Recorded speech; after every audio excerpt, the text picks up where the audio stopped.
Hello students, welcome to my YouTube channel maths idol. Myself doctor Kavita Gupta.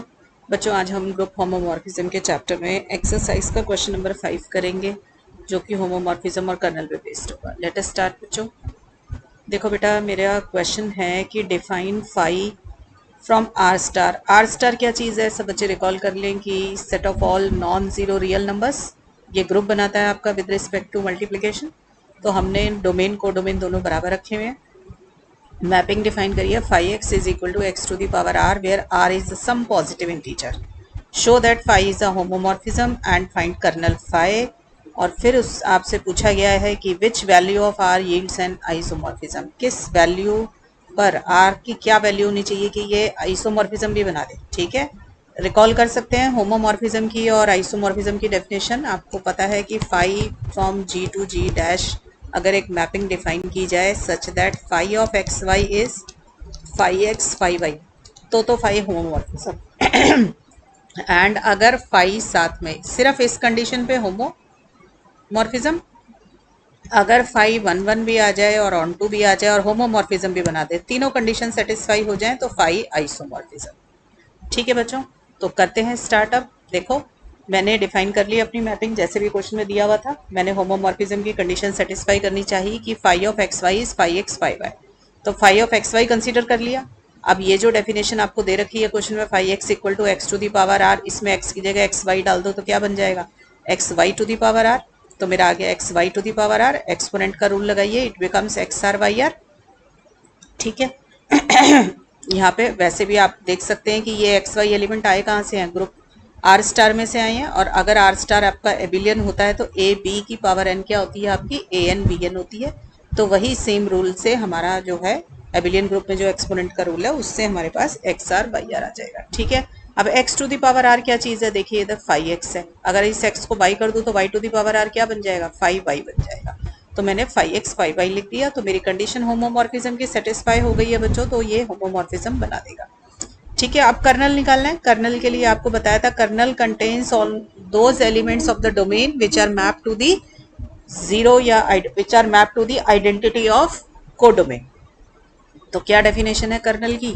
अगर इसी में colonel निकालना पड़ जाए तो kernel phi is x belongs to g such that phi of x is equal to e identity. E dash इसलिए लिखा, e dash is the identity of g dash, मैंने ये माना हुआ है। ठीक है, तो मुझे यही काम अब यहाँ पे करना है। तो मैंने क्या किया, x belongs to the domain r star such that phi of x is equal to identity of codomain. r star क्या है? कोडोमेन है। कोडोमेन r स्टार क्या चीज है? Group of real numbers, non zero real numbers. ठीक है, non zero real numbers with respect to multiplication में identity क्या होती है आपकी? 1। तो इसलिए मैंने लिख दिया five x equal to 1। This 1 is the identity of non group of non zero real numbers, right, with respect to multiplication. तो अब 5x की वैल्यू डाल दीजिए, x to the power r। अब x to the power r equal to 1। ठीक है, इसके जितने भी रूट्स पॉसिबल होंगे वो सारे यहाँ पे आ जाएंगे and they all are real roots of unity. ठीक है, आपके पास क्योंकि आर स्टार से बाहर तो आपने जाना ही नहीं है, कॉम्प्लेक्स रूट्स आप लेंगे ही नहीं, क्योंकि आर स्टार के अंदर ही आपको रहना है। हमने लिखा हुआ ना, x belongs to R star, मतलब real numbers, non zero real numbers में से वो सारे नंबर उठा लो जो कि इस प्रॉपर्टी को सेटिस्फाई करते हो, एक्स आर इक्वल टू 1। तो मेरे पास सारे रियल रूट्स आ जाएंगे यूनिटी के। ठीक है, तो इसमें मेरे पास क्या आएगा आप खुद सोचिए। अगर r की वैल्यू ऑड हुई यानी कि एक्स क्यूब इक्वल टू 1 हुआ तो रियल रूट तो एक ही आएगा ना, x इक्वल टू 1। ठीक है, बाकी के दो कॉम्प्लेक्स आएंगे वो हम लेंगे नहीं क्योंकि हमें आर स्टार से बाहर जाना नहीं है। और अगर r इवन नंबर है, सपोज कर लो 2 है, तो एक्स स्क्वायर इक्वल टू 1 आ गया, तो x इक्वल टू 1 और -1 आ गया। तो मेरे पास क्या आंसर आ गया?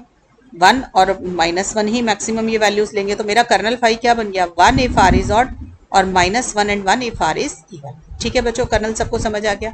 अब आप देखिए कि आपको क्या चाहिए कि कौन सी वैल्यू लूं r की जो मेरा ये क्या बन जाए? आइसोमॉर्फिज्म। आइसोमॉर्फिज्म के लिए 1 1 और ऑन टू की कंडीशन सेटिस्फाई होनी चाहिए। तो पहले तो आप ये देख लें कि मेरे को पता है कि फाई को अगर 1 1 बनाना है तो kernel phi should be identity only. आपको याद है मैंने लास्ट टाइम आपको ये थ्योरम भी कराई है कि अगर फाई 1 1 है तो हमारी कंडीशन होती है कि कर्नल फाई के पास आइडेंटिटी के अलावा कोई एलिमेंट नहीं होना चाहिए। तो यहाँ पे आर स्टार की आइडेंटिटी क्या है? 1 है, तो कर्नल फाई के पास सिर्फ 1 होना चाहिए और कुछ नहीं होना चाहिए। तो पहले तो इसको 1 1 बनाने के लिए मुझे 1 चाहिए। तो 1 मेरा कर्नल फाई में सिर्फ तब आता है जब आर ऑड है, तो आर ऑड तो आपको लेना ही पड़ेगा। ठीक है ना, इवन के केस में तो क्योंकि दोनों आ गए हैं। तो पहले तो हम आर ऑड का केस ले लिया हमने कि आर अगर ऑड है तो कर्नल फाइव मेरा 1 है, तो फाइव इसका मतलब 1 1 हो गया। अब फाइव को ऑन टू बनाना है। ऑन टू की डेफिनेशन को रिकॉल कर ले कि for any element in the codomain R star, ये वाला आर स्टार कोडोमेन का है। हमें एक ऐसा एलिमेंट चाहिए इसकी जो प्री इमेज बना सके। हमने एलिमेंट लिया डोमेन के अंदर x such that phi of x equal to y. आपको ऑन टू की डेफिनेशन याद है ना, for any element in the codomain we have to find out an element in the domain such that phi of x equal to y आ गया। अब phi x क्या है, x to the power r, तो x to the power r equal to y आ गया। तो x क्या आ गया, y to the power 1 by r. ठीक है, और ये element y to the power 1 by r, क्योंकि y भी रियल नंबर है, उसकी कोई पावर आपने रेस करी रियल नंबर में, तो आपका वो किसका एलिमेंट होगा, आर स्टार का ही एलिमेंट आ जाएगा। तो अब आप 5x निकाल के देखो, 5x equal to 5, y x की वैल्यू डाल दी y 1 बाय आर, इस 5 के साथ जो भी एलिमेंट ऑपरेट करते हो उसकी पावर r रेस हो जाती है, तो 1 बाय आर ये y 1 बाय आर की पावर r रेस हो गई, तो मेरे पास y आ गया। तो 5x इक्वल टू वाई वाली कंडीशन मेरी सेटिस्फाई हो गई इसके ऊपर, तो इसका मतलब 5 मेरा ऑन टू आ गया। अब 1 1 भी बन गया, ऑन टू भी बन गया, और आइसो होमोमॉर्फिज्म ये था ही, तो ये क्या बन गया, आइसोमॉर्फिज्म बन गया। कब बना, जब आर आपका ऑड है। तो इसका मतलब आर को ऑड होना जरूरी है आइसोमॉर्फिज्म बनाने के लिए।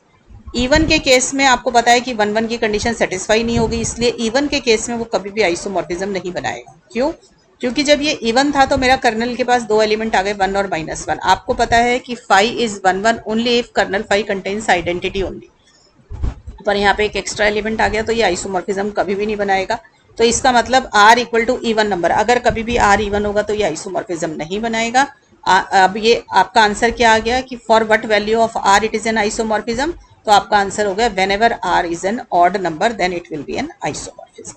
ठीक है बच्चों, अच्छा एग्जाम्पल था, तो कर लेना इस एग्जाम्पल को। नेक्स्ट क्लास में चैप्टर को और आगे चलाएंगे बेटा, तब तक के लिए बेस्ट ऑफ लक बच्चों।